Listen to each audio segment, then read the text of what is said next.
Hi everyone, delonewolf here and welcome back to EVE Talk, your weekly look at the market in EVE Online. And well, CCP did drop the dev blog yesterday about the planned changes to mining, to ores, to mining crystals. The whole thing, it's definitely pretty interesting, although while I haven't gone into every single detail and I don't really I haven't really digested, I would say, all of the information that's in the dev blog just yet. My general feeling on it is pretty neutral. I get the sense that overall this might not change all that much compared to the current situation of general availability and prices and things like that. It just makes things definitely more complex. No, again, same thing. I would actually say, now that I think about it, it makes things more complex in some areas and actually simplifies things as well in another area. So what do I mean by that? Well, something that I did not expect. CCP is going to double the amount of resources that are out there. Just straight up, all ores or asteroids out there will have double yields. Moons will yield double, ice will be doubled, gas will be doubled. All of the available resources out there in New Eden will just straight up be doubled. But at the same time, they're adding in a waste mechanic, which means that while you'll still be mining the same amount that you're mining at the moment, for Tech 1, for instance, there's a 100% waste mechanic that basically means you're also going to destroy double or you're going to destroy the same as your yield, and so your total yield will be the same, but the amount of resources destroyed from the available pool will double as well. So for Tech 1, it's basically the same amount of availability. Tech 2 will have, I think it's like a 34% waste or something like that, and then Faction, I'm not sure who mines in Faction these days, but alright, Faction gets a 0% waste. And so in total, in aggregate, this will mean more resources out there, but that also means you need more time out there.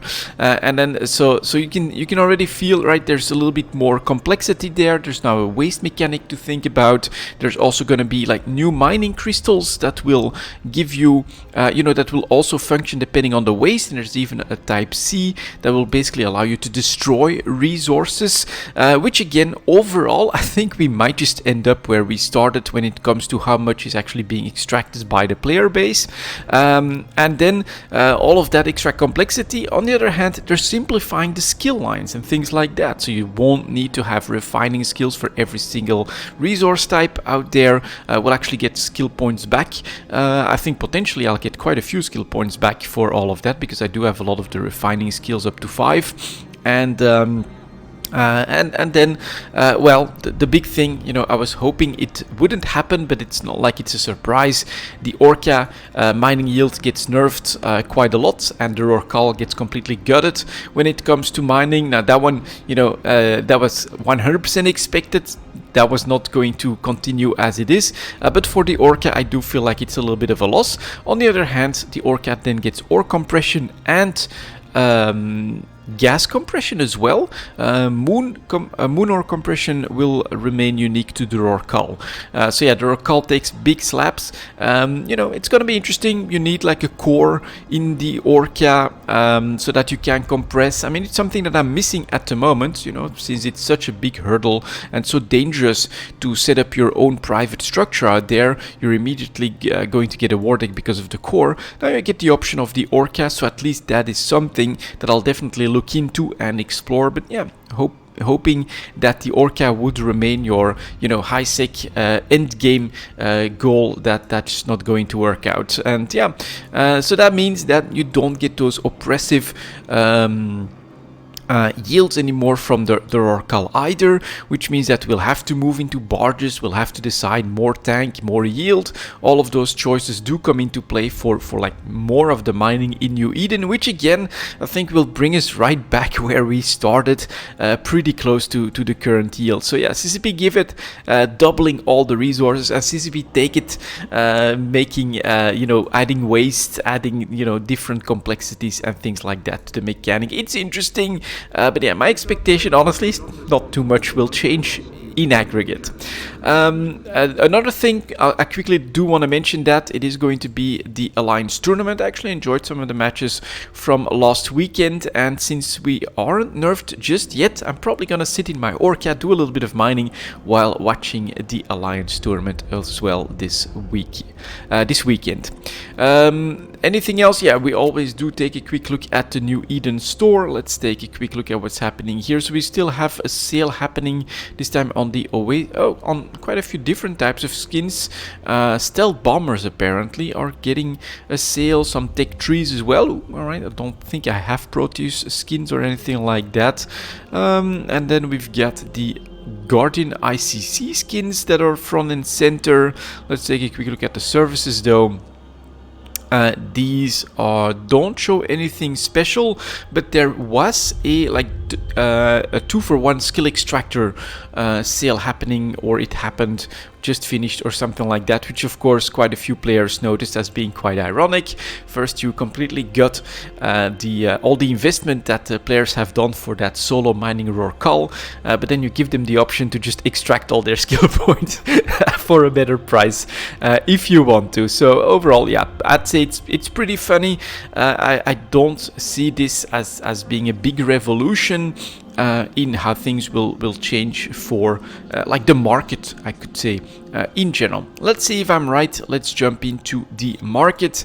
As always, we start with plex and stuff, and that's at 640. Like that. Let's go. Here is plex. We should start with the charts, honestly, and you can see that we're back on the upswing. So this was either a little bit too much too fast and the market deciding to go back a little bit, or a sale. I do think like late October, so like a Halloween sale or something like that, might have pushed plex down a little bit, but we're back on that same uptrend, which won't last forever. On the chart, we're still below 3 million ISK for the average prices, but in Jita, we're above 3.1 million for the sellers, practically 3 million for the buyers, and we go down just a smidge in the Tranquility Trading Tower. We're practically at 3.1 million. Now, I actually need to blow my nose here for a second. Apologies for the noise.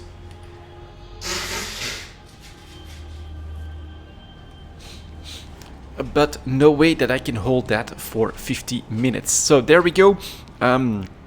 So plex, you can see here, back on the upswing and back at pretty much a 1-year high point. The multiple pilot train certificate doing the same thing, under pressure due to the plex sale that was happening late October. Took a little bit more time, I think, to digest as well, but we went down substantially below the 1.5 billion for the average prices. And you can see here that we are back on the upswing, matching the previous highs at the moment, above 1.5 billion for the sellers and almost 1.4 billion for the buyers, and I should really go like that. You get at 1.44 billion for those buyers. The skill extractors, actually, yeah, that is a little bit different because there is this 2-for-1 action. This is interesting. We do get double the amount here all of a sudden traded on the market as well, which means that quite a few players have actually taken advantage of that, which to me is kind of weird. I'll be honest.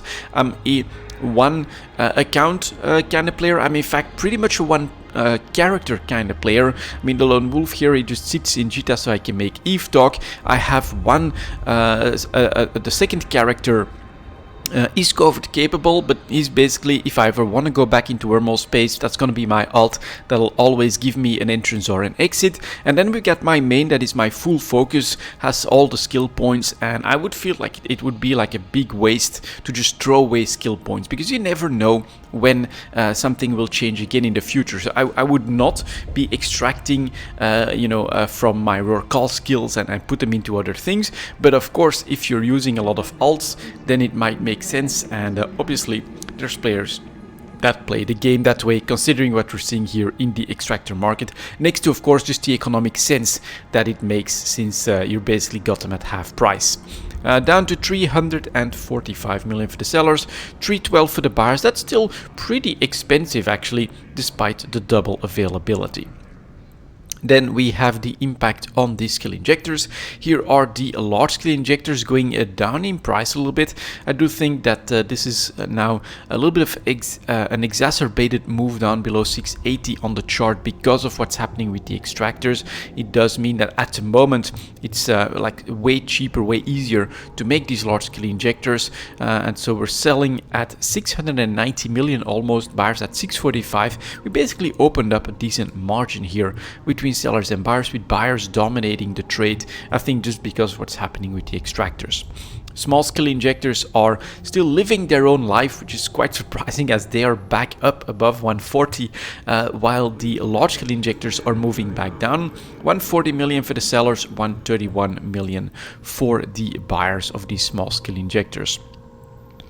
And then finally we also have the daily alpha injectors. Must be a sale. I mean, this is typical for a sale. I didn't even notice it myself, but you can see that the volumes have basically tripled in the last couple of days. That means way more supply coming in since the prices have gone down as well, from above 50 million back to a more palatable, well, at least on the 5-day moving average. Let's see where they're actually at. 42 million for the sellers, 35 million for the buyers. To me, this also does make a little bit of sense. That an action like this is being done now by CCP. If there's one part of the player base that you do want to have this steady goal for daily alpha injectors, and you don't want to basically inflate their efforts away, which, you know, we did reach 1-year high point above 50 million, it would be the daily alpha injectors. Bringing those down to the 40 million range, I think, will be very nice for a lot of alpha players that see this as their daily challenge. And finally we get the hypercores that are sort of confirming the inflation hypotheses that's expected here by the market, as we're continuing to climb to yet another 1-year high point. Got a little bit of a dip here as well. Obviously, that's a little bit of bleed over from the plex sale that happened late October, but now we're back towards 330,000, 315 for the sellers, above 300,000 for the buyers. I think this one does show the general feeling about value of ISK quite well at the moment, and so yeah, value is going down as prices are going up. Next up, the mineral market, 1215. I am curious to see what will be happening here. As I've said, my read on is, well, I don't see that much of a total change. I do wonder one thing though, how much trolling will happen with Tick 1 and then the destruction of resources in space, right? It is doubted as this is something you can go into your enemy space and you can destroy their resources, and I'm sure that actually in like a big nullsec war this will become part of the equation potentially, but I do think that, yeah, you know, we want to box someone in and we want to make sure that they can't rebuild, or at least that they can't rebuild from their local resources. Well, let's just send a fleet of ventures with destruction mining crystals, and let's take down, let's be active on that part of the war front as well. I do think that that will happen, but I think at first, until we get like this big nullsec war, it'll be a lot of trolling, a lot of making things very annoying. You can imagine a very large group like the Imperium, or quite a few other groups in fact, that want to like have a boycott in nullsec. You know, you want to see Noxium and manipulate the market. You want to see Noxium become crazy, or just fly out there, destroy all the Noxium that's available. You can do stuff like that as well with a big enough group, and you can even, I think, troll in HiSec, although honestly I think that HiSec will do that themselves, as I'm definitely gonna go for the selfish option.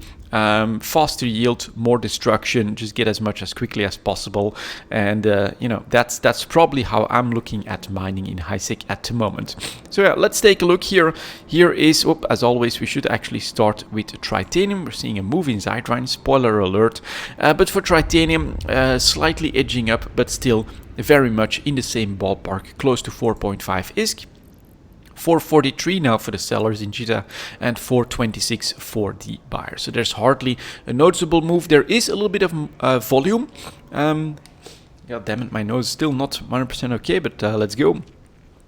So there is a little bit of a volume bump in the last couple of days here, but I think it's just a little bit more buying in preparation of what the dev block potentially will do. And yeah, I did not expect, honestly, to see these changes that are actually tied to these Tech 1 minerals. I thought they would leave these alone, but no, that's not the case. There's definitely interesting changes that will happen there, but we'll see.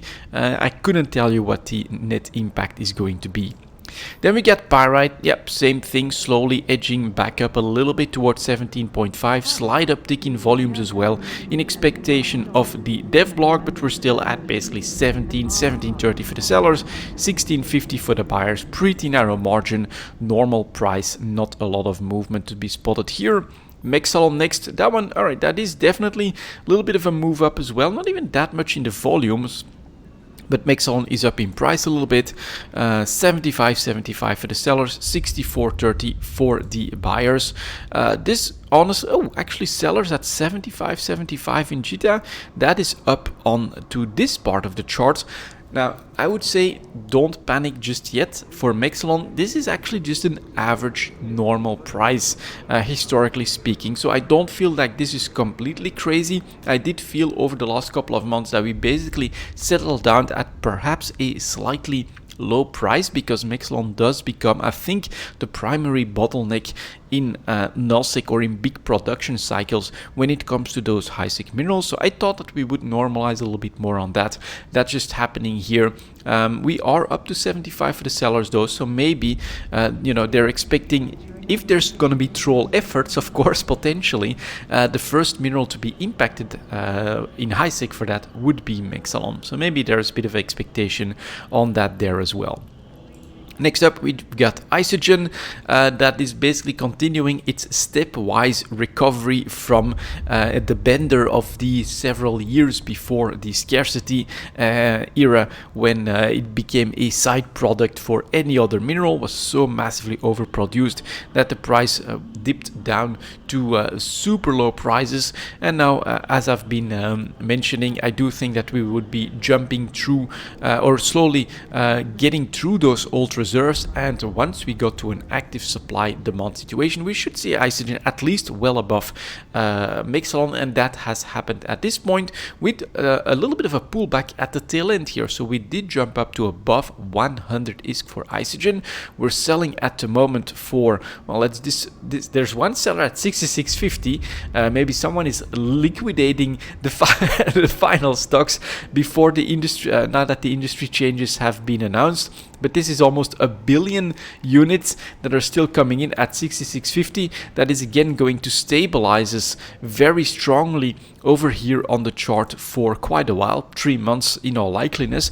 But you can see that most of the other traders after that went into the 100 plus region, and we still have 120 million units here, 40 million units here, but this started to slowly dry up as orders of this magnitude were actually pretty common, were also what has kept Isogen in check for such a long time down here. So I would say someone lost patience, or basically said screw it after reading the dev blog and decided to dump his Isogen right here, right now for 66.50. This will basically put the chart at here somewhere, and then we're gonna start to move sideways, as no matter what happens with active supply, they're constantly gonna be bumping into this billion units and then chipping away at that slowly. Quite an unexpected move to dump at this price, like 40% less than what you're potentially able to sell at with a little bit more patience, right? Sell in smaller chunks, but I'm guessing that whoever put up that sell order said, nope, I'm done with this Isogen stuff. Everything goes on the market right now. Then we've got the Noxium chart that's actually under pressure as well. That is interesting. I did not expect that to happen. I thought that perhaps for nullsec we'd actually see slight uptick, as are you going to use faction stuff for no waste in nullsec? No, I do see waste becoming a big part of in lowsec, excuse me. I do think waste is going to become a little bit of something to worry about. But yeah, Tech 2 does make sense, which should mean more availability in general, and so maybe that's why we're seeing both Isogen and Noxium basically seeing a big downturn or a little bit of dumping as well in Isogen. 1000 ISK still for the sellers, 973 for the buyer. Pretty narrow margin, but definitely a move down here. Then we've got our Nosik minerals. Here is Zydrine, that's actually up a little bit, but oh no, I'm on the titanium chart. That's up above 1,000 disc. That's definitely interesting. Did it catch up? Yeah, it just got up to Noxium. 1,000 for the sellers, 965 for the buyers. So here the consensus seems to be that there will be lower availability, and this of course will be the Rorcal nerf coming into play, I think. It makes sense. Your number one ship where a solo player could get really very high yields was still in all likeliness at the moment, and is still in all likeliness at the moment, responsible for a lot of the Zydrine and Megasite production. And so losing that ability, meaning that you need more organization and more pilots to get all the ore out that will be available, it should mean higher prices. That does make sense to me. Then we've got Megasite that actually does the opposite. Not sure why. Perhaps because Megasite has other sources like Bogvin where it can be sourced from or something, and wormhole space maybe. Let me know in the comments if I'm right or wrong on that. But here we actually see a little bit of dumping and a lower price. We're going to, well, 567, it's already recovering on the seller side, 523 for the buyers. Maybe a little bit of market doesn't know what to do with the dev blog, as we do have the largest margin between sellers and buyers for something that's imported into Jita for a very long time. Morphite availability doubling should put some pressure on this one as well, but yeah, in general, honestly, I thought this could get hit a lot harder by CCP and specifically, but it's not. We're down to 63,000 to the sellers, 60,000 for the buyers. Still 6 times the price range that I'm used to for Morphite. So this is definitely still very expensive, and just going along with the flow, the net impact will be the same for Morphite as for all the other minerals. Next up, PI. We do have some changes here as well. 2150. Let's go. And that is that CCP is also trying to rebalance capital ship production, and I think faction as well. But to my surprise, their solution that they're then choosing is to reduce the amount of PI needed in those in those production cycles, which I did not expect, because I felt like it was quite positive to have broadcast nodes, for instance, make their way to 175 million. It takes a little bit more effort and organization to get up into a broadcast node production planet, and you do then need resources that go down through the entire economy and potentially other producers and other players.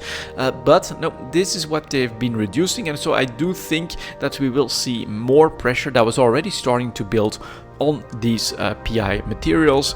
And I guess from the perspective that we want to give value to active playtime rather than passive playtime, from that perspective it does still make sense, because PI is one of the most passive things that you can do in EVE Online.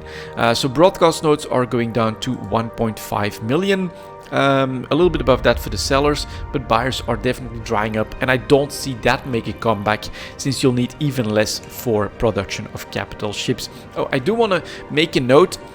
Is that the dream for me when it comes to PI would of course be that we could change that to an active playstyle, but what about that shooter that CCP is working on in their London studios, right? That could be cool.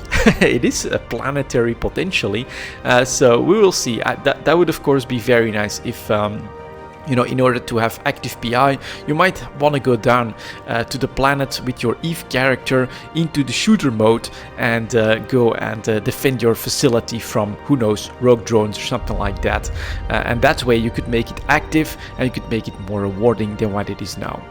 Let's see, in general, construction blocks back under pressure here as well, back below 7,000 disc, 6.8 for the sellers, 6,000 for the buyers. Again, pretty large gap here.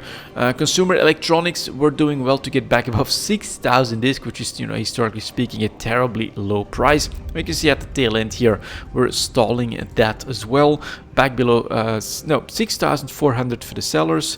I'm actually gonna go like this here. and then 6,000 ISK for the buyers. Then our coolant for fuel. All right, the Orca, in order to compress, if I'm not mistaken, will require a fuel source. I'm not sure if it's going to be fuel blocks.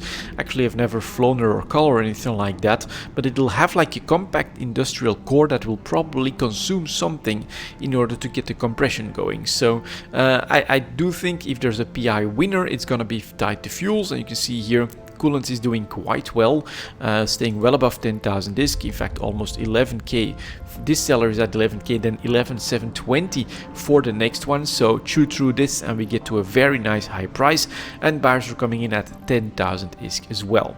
Cryoprotectant solutions went up a little bit but are going back down at the moment. I'm not seeing implant changes on the horizon, but this is clearly heading back to 100,000 on some data points. Yeah, 100,000 for the sellers, 92,000 for the buyers, at the expensive side of things. And I would say maybe even if you bought at the very lowest prices, you can try to sell for a bit of profit at this point. Enriched uranium tied to fuel, seeing a little bit of pressure, staying towards 9,000 ISK, 9.3 for the sellers, 8.7 for the buyers. Tied to fuels, so definitely doing better than the 6,000 for consumer electronics, for instance. And then integrity response drones, not a massive move, but you can see that we're no longer able to recover from the pressure that's happening at the moment. We're basically staying flat and on the downside. Let's see here, 1.7 for the sellers, 1.64 for the buyers. It's still definitely a respectable price. Mechanical parts are trying to stay above 7.5 but not succeeding. I don't think it is 7.7 for the sellers but 7,100 for the buyers. So we're opening up a bit of margin here, maybe a speculative margin. We've seen that in some of the minerals as well. And plex and things like that too, where the market's not really sure and we're actually opening up, diverging between sellers and buyer expectations.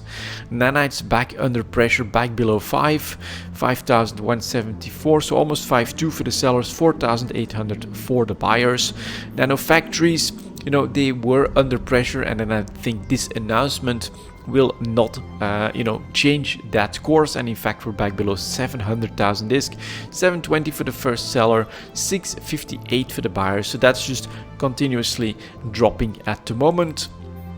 Organic mortar applicators did a bounce back from 750, but you can see now that we are back on the downside. 790 for the sellers, 745 for the buyers. I think we're opening up margins here yet again. Recursive computing module, if you try to see without that annoying data point, landing on a million ISK, a million to a million. Yeah, that's actually the narrowest margin we've seen so far. Then we get the robotics that are stable at a 60 plus thousand ISK range. It's still not great though. 62 for the sellers, 58,000 for the buyers. Again, I feel like buyers are dropping off a little bit here as well. Self-harmonizing power cores, that's a very visible move. You can also see announcement day. Here's the volumes, quite a bit of dumping happening here as well. 1.5 million for the sellers, 1.3 for the buyers. So that's a bit of a loss here due to the announcement. Sterile conduits, flat at a million, so perhaps not impacted. I haven't gone into all the details just yet. Yukomi superconductors did well to get to above 80,000 ISK. Back down to 76 and 72 for the buyers, that's normal margin. And then with remain frames, yeah, still doing okay, but I think that you should not expect like big surges in demand, considering the trend of the changes that have been announced now, basically. Below 1.7 for the sellers, 1.6 million for the buyers. So yeah, PI actually seeing pressure from this dev block and from the fallout of this dev block, and I don't think that will change. I think that CCP's philosophy on this is clear and that they're going to continue along that line. What's to be valued in EVE Online is active gameplay, actually flying out there.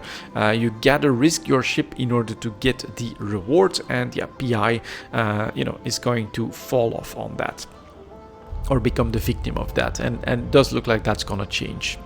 Advanced moon materials, 29 minutes.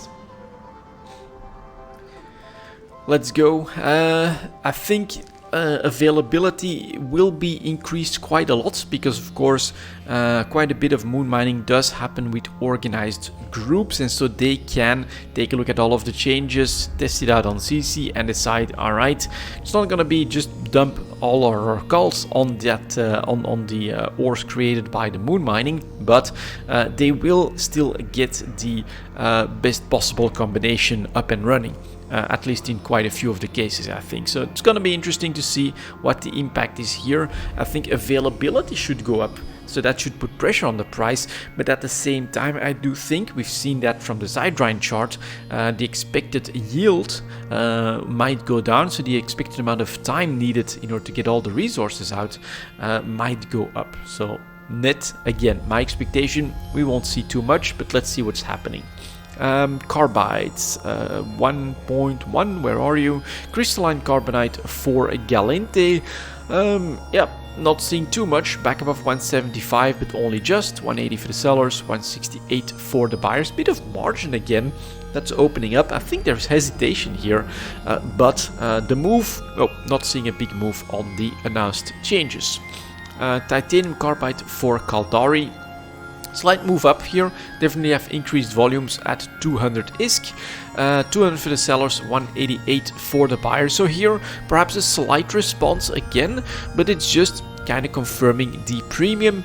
We were at the lowest price in a couple of months just last week.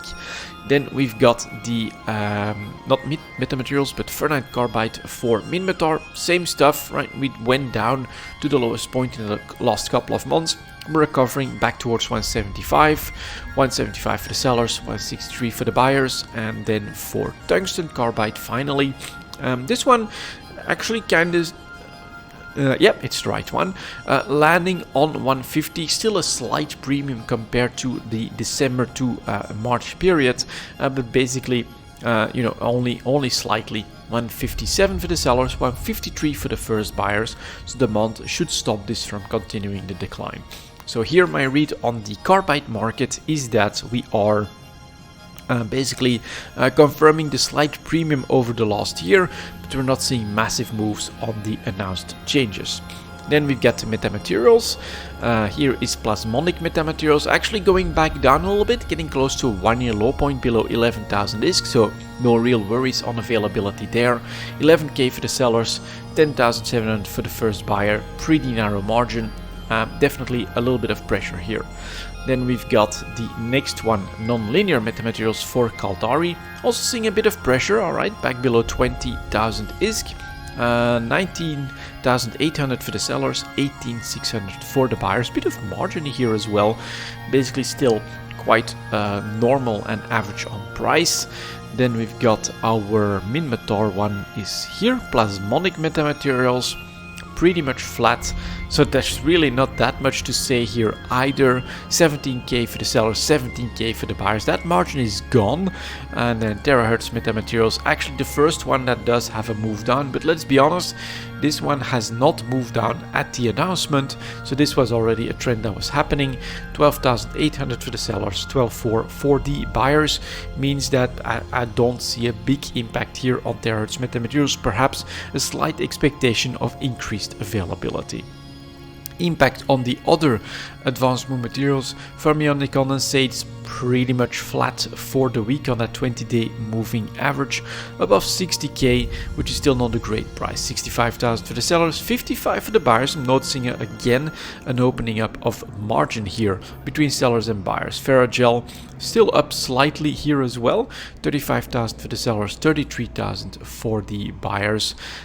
Slight volume increase, not sure if we can read too much into that.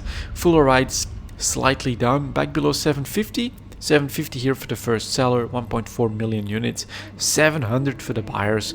That's clearly showing some pressure yet again. Hypersynaptic fibers, something completely different, actually bumping up to 11,000 ISK here. It's going to be wide margin at, well, no, actually 10,700 for the sellers, 10,600 for the buyers. Is this on the announcement? No, that's not when the volumes kick in. So this is just more market action that's happening. Another spike here in another advanced moon material. That's definitely tradable. Buy below 9k, sell for 11k. You do have a trade here, but it's unfortunately intermittent to such an extent that I don't really dare gamble on these just yet. Nano transistors still below 4000 disks, so that's still under pressure. Phenolic composites is completely normalizing back to the range from about a year ago. 1350 for the sellers, 1250 for the buyers. That's right back in that same range. Pressurized oxidizers, those new ones, not really moving, slight uptrend in reinforced carbon fibers, but that's not really a move to write home about. And then the ceramic fibers flat at a slight premium, but only very slight compared to about a year ago. 350 to 315. Honestly, yeah, again, another market where my read on the moves here is that they kind of shrugged at the dev block, like this won't really change that much. And one thing though, yeah, again, on some of them at least, you do have a widening of the gap between sellers and buyers. And this is maybe like, who knows what's gonna happen, a little bit of just like me, we'll have to wait and see for the changes to actually hit the markets and then see what happens there. Kind of interesting, and that in general we're not seeing big massive market moves except for that isogen dump so far. Take two SHIB6 next at 35.30.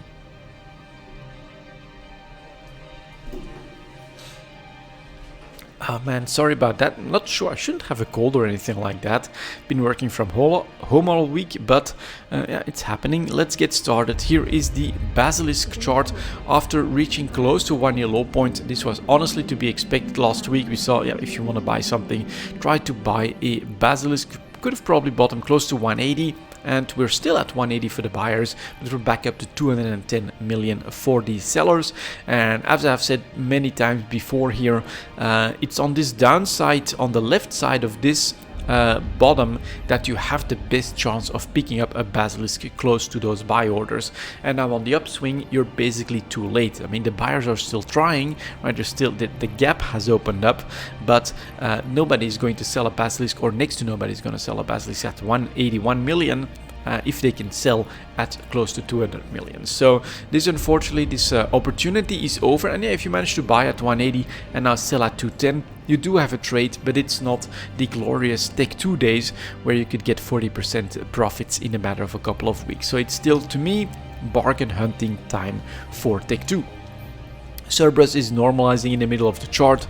That's not a big no right there. 248 to 220, much more narrow margin. Definitely not where we want to be to buy or to sell. Then we've got the Guardian also normalizing in the middle of the chart. 191 million to 175. All right, let's try to get 175 up on the chart. Something like down here. That's definitely pretty low. We're starting another downtrend, but again, we would need to see the pressure mount again, and the chart, once it breaks 180, sure, right, you can then buy close to 175. You get your cheap Guardian, but it's not that easy to get big trades going because the 230 plus million just isn't materializing at the moment. Then we get the Hound that is working its way back up, but again, are we gonna reach 30 million? Difficult to say. So at the moment, it's just 25.5 million for the sellers, 23 million for the buyers. Too narrow margin. We're in the middle of the chart. That's another no for me. Ichthyosa for Triglavian, stable at 650, so that's not really to trade, but just to get a gauge of what's happening here.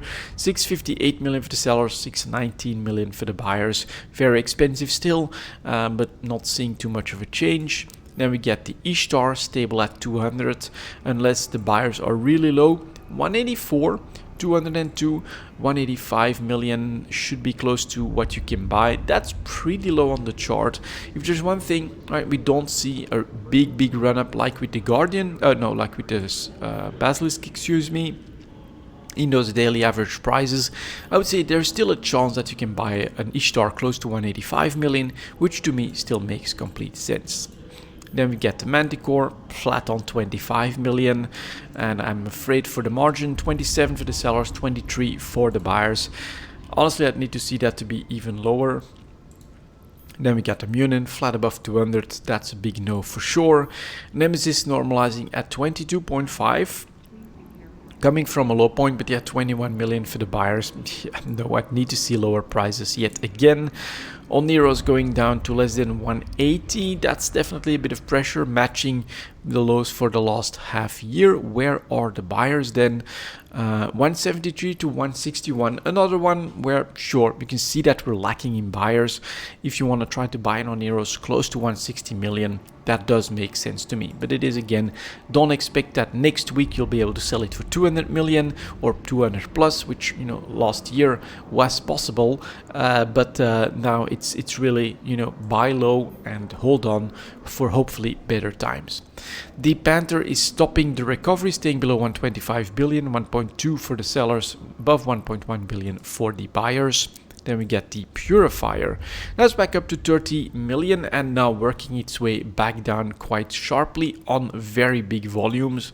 26 million almost for the sellers, 24 million for the buyers though. Buyers coming in a little bit too aggressively in my book, so that's another no. Unfortunately, there was one trade here though, buy close to 20 million, sell at 30. That's lovely. That's that 50% increase. Potentially that could have happened here in the Purifier. Then we get the Scimitar, 190 going up slightly. Again, 198 to 176. You're buying a Scimitar below 180. That's definitely below the chart. It's still possible. Then we get the Widow, flat, same thing here, below 1.2 billion. Yeah, sellers 1.2, buyers 1.1. So showing that, yeah, not a big impact or speculative move on Tick 2 production costs. And then we get the Zealot going back down from an above average price. 198 to 183. Yep, not exactly a lot of speculation potential in the Tech 2 ship market. I would say there are some, like the Ishtar, like the Scimitar, where you can try to buy low at the moment. But yeah, don't expect those Purifier trades at the moment. Buy for the longer term. Then we've got the Tech 3 ship market coming in at 41.15. There we go. Let's start as always with the destroyers. Here are the Confessors going up above 50 million ISK and already moving back down on the daily averages. 52 million for the sellers, 50 million for the buyers. Availability last 24 hours. We do have 50 of them coming in here, but in general this doesn't feel completely crazy, but this should still drag in a lot of the potential from the other ships, I think, especially at these prices and with this volatility. Hecate is actually going up in price back to 50 million as well. 50 for the sellers, 42 for the buyers. Last 24 hours, that's actually quite a lot. Again, around 50 ships, I would say, in the less than 24 hours. Sell orders coming in a little bit more of a spread than the Hecate, but that should still give others a little bit of breathing room. And then we get the Jackdaw back above 50 as well, but already moving back down. Big volumes moves there. 51 million for the sellers, 47 for the buyers. Last 24 hours, 30-40 ships yet again. I do think there is a little bit of speculation, maybe close to manipulation happening here as well. If you look at those volumes here, and here, that's quite noticeable. But in general, we're 50 million for these destroyers, so that should give this vehicle breathing room, which, alright, I'm actually pretty happy with that. It's staying above 45 million on the chart. So we are talking 47 for the sellers, 42 for the buyers. Availability is lower, right? Last 24 hours, maybe a dozen ships or so. If even that, maybe it's even just half a dozen ships, but it is clear that this vehicle is the least popular of all of these tactical destroyers. And now though, the margin is a lot better than when they were selling at 40 million ISK. Do I have, no, actually sold it. I didn't mark my trade. God damn it. I did. Oh no, I couldn't pick up this vehicle that I wanted to buy. That's what happened. So I actually confirmed that on my main character. I put up a buy order when we were doing this, but it just didn't trigger. Others noticed the opportunity as well and one-upped me too quickly.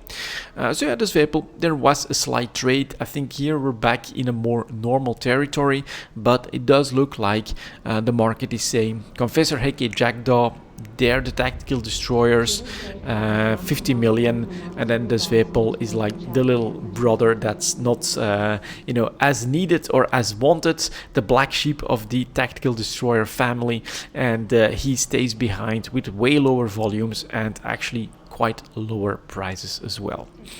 Then for the cruisers, here is the Legion surging up in price to 200 million ISK, to 8 to 9 in fact for the sellers, 193 for the buyers. Very big move, not a lot of volume changes. Couldn't tell you exactly what was happening here, but does mean that this was a tradable move. Again, for me, this is more gambling it than anything else, unless you guys can tell me what the reason for this is. I personally don't see it, and I think manipulation is definitely part of the equation here. Then we've got the Loki flat at 200 million. Not much to say there. Margin should be pretty low, I think. 201 for the sellers, 192 for the buyers, less than 5%.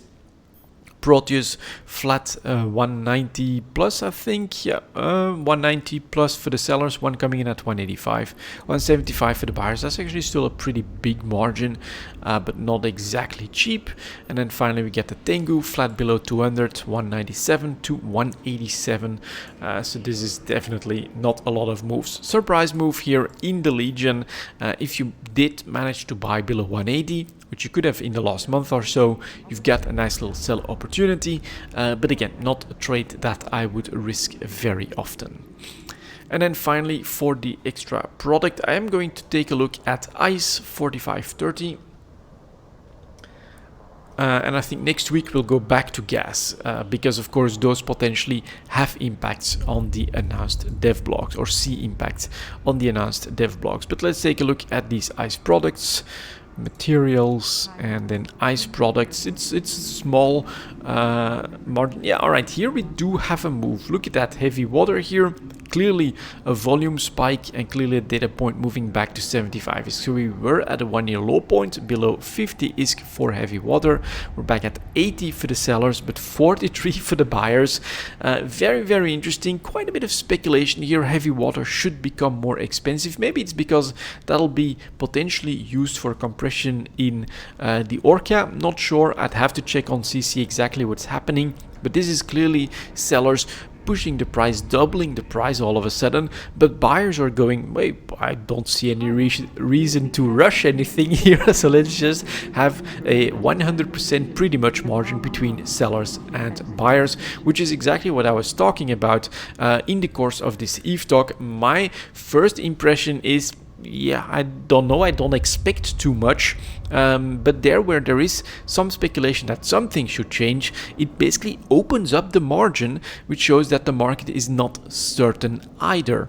Very interesting move. Definitely not something that we see very often. Generally, the market, one viewpoint will dominate. This will make it more expensive. This will make it cheaper, and then you see massive volumes pushing in that direction. Here, yeah, you do have volumes here and there, but then those buyers just aren't budging. Helium isotopes also basically recovering from a 1 year low point, but not moving into an expensive range or anything like that. 850 to 771. Hydrogen isotopes actually not moving, not a 1 year low point, but definitely on the cheap side at the moment. 850 to 778. That's pretty much in line with the helium ones, I think. Then we get liquid ozone. All right, more volumes in the last couple of months.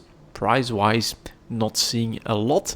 We're talking 134 to 129, and yeah, I actually notice that I'm losing the music from time to time in EVE since the changes with the warp sounds, but all right, let's just keep going.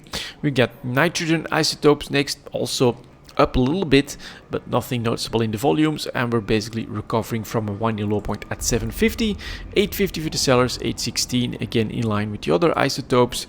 Oxygen isotopes are flat, sellers at 730, buyers at 711. If you'd want to take a gamble, I'd say buy some cheap oxygen isotopes. There is a chance that these will then normalize, I think, towards the others. And then finally we get strontium, that is also just recovering from a 1 year low point. Well, when below 2,500 ISK, he's now going for 3,100, buyers at 2.7, but this again is not really a big move on the dev block or anything like that. So for now, very interesting. It's not what I expected, I'll be honest, from CCP. The Rorcal nerf, I think everyone did expect that one or saw that one coming, so that one was on the radar. The Orca mining yield nerf as well. Compression availability, sure, right? They basically announced that bit. It's going to be interesting to see exactly how it all works out. I'm a little bit sad that I can't still go out there and really mine with the Orca. It means that I'll have to go back and choose a mining barge when I do mining. I'll definitely do that. I will take a look at it. But in general, I thought that maybe they would start with some really new stuff, right? This is still within the mining mechanic. They did add the waste. Did not expect that to happen. Oh, they also added now a cost for compression. That again is going to cut into the availability increase, that doubling plus tech 1 has less waste type of thing. So yeah, in general, honestly, it feels like they are changing things, simplifying here and there, making it more complex in others, but on aggregate, I'm not seeing the big change just yet here. And they did announce in the dev blog that this is basically phase 1 and that next year we'll get the dynamic resource systems. I kind of hope that it's not just you mine too much in one system, it declines and it goes up somewhere else. That we do get some cool stuff, like maybe wandering types of resources that go from system to system and things like that, like the idea for ice comets and stuff like that, that you actually get some cool extra stuff in the sandbox as well. But we will see how things evolve, of course, and I will give the Orca plus then a mining barge on a solo character a bit of a go to see how all of that will work once the changes actually hit the server. I'm not sure if I'll do a lot of testing on this one because, yeah, again, honestly, my main profession is still at the moment exploration, and that's perfectly fine. I can go back and keep doing that if I want to as well. Anyways, that's it for this video. Alright guys, maybe NFTs, maybe I'll make like a separate video or something like that. Don't want to add it here anymore.